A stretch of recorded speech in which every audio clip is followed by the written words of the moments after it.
Jalani hidup Anda, lakukan hal yang kecil untuk menjadi lebih besar. Ya. Bismillahirrahmanirrahim. Assalamualaikum warahmatullahi wabarakatuh. Selamat pagi semua, semoga keadaannya semua baik-baik saja. Kita akan bahas tentang beban kehidupan. Oke.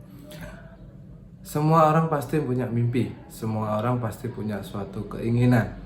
Tetapi manakala pada saat kita melakukan sebuah kegiatan atau sebuah aktivitas, kadang apa yang menjadi harapan kita atau impian kita itu tidak sama dengan realita.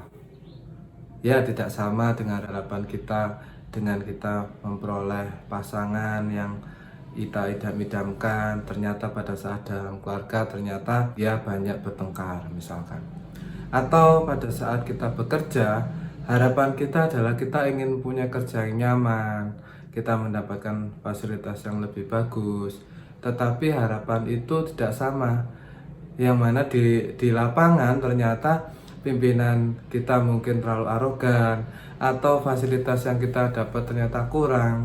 Atau misalkan pada saat kita melakukan investasi saham, kita ingin mendapatkan untung besar, tapi ternyata pada saat kita sudah terjun dalam dunia saham, ternyata yang kita dapatkan adalah kerugian besar.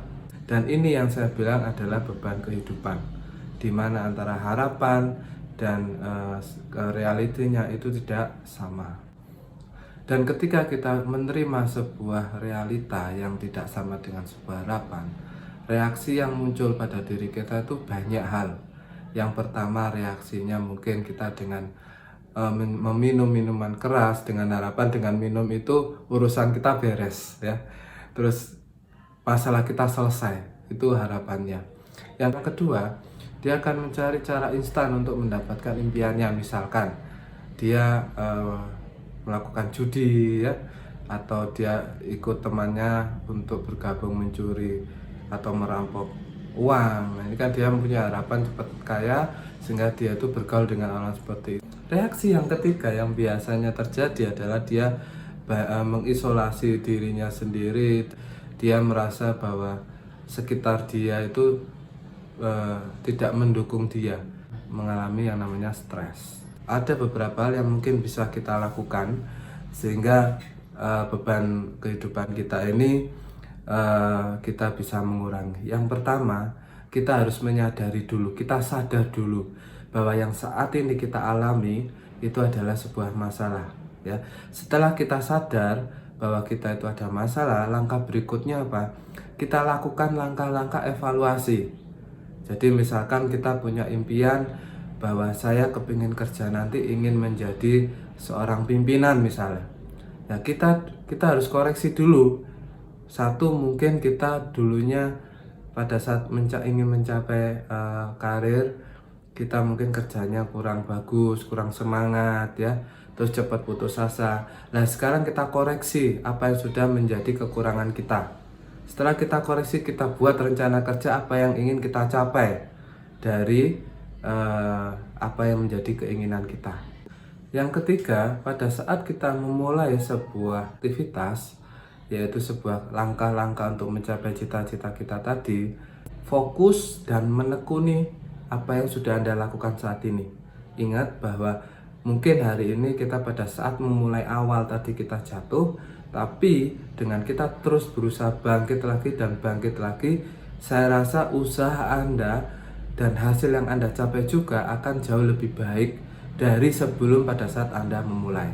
Jadi terus mencoba dan mencoba lagi. Oke.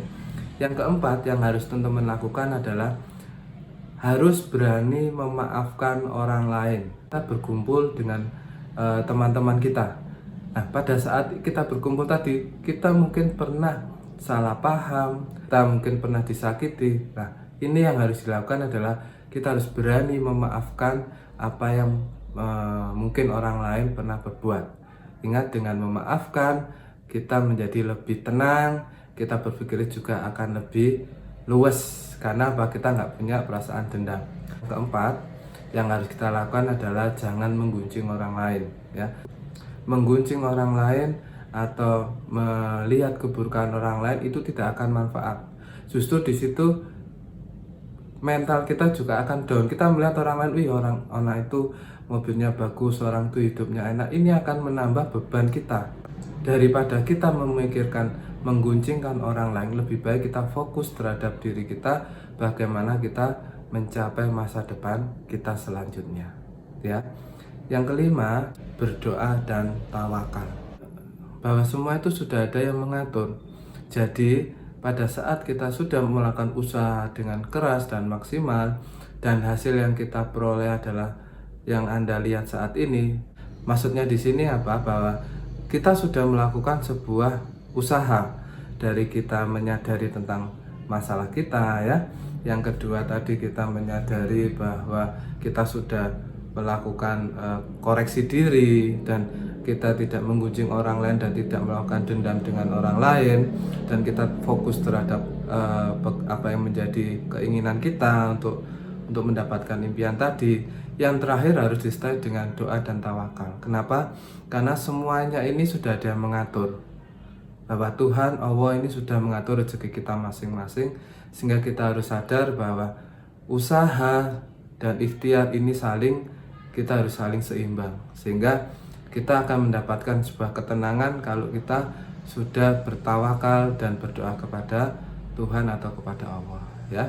Itu tadi beberapa hal yang bisa saya sampaikan ke teman-teman. Mohon maaf bila ada salah kata dari kami, ya. Sekali lagi tetap semangat menjalani hidup. Jalani hidup Anda, lakukan hal yang kecil untuk menjadi lebih besar. Sekian, wabillahi taufiq wal hidayah. Wassalamualaikum warahmatullahi wabarakatuh. Terima kasih.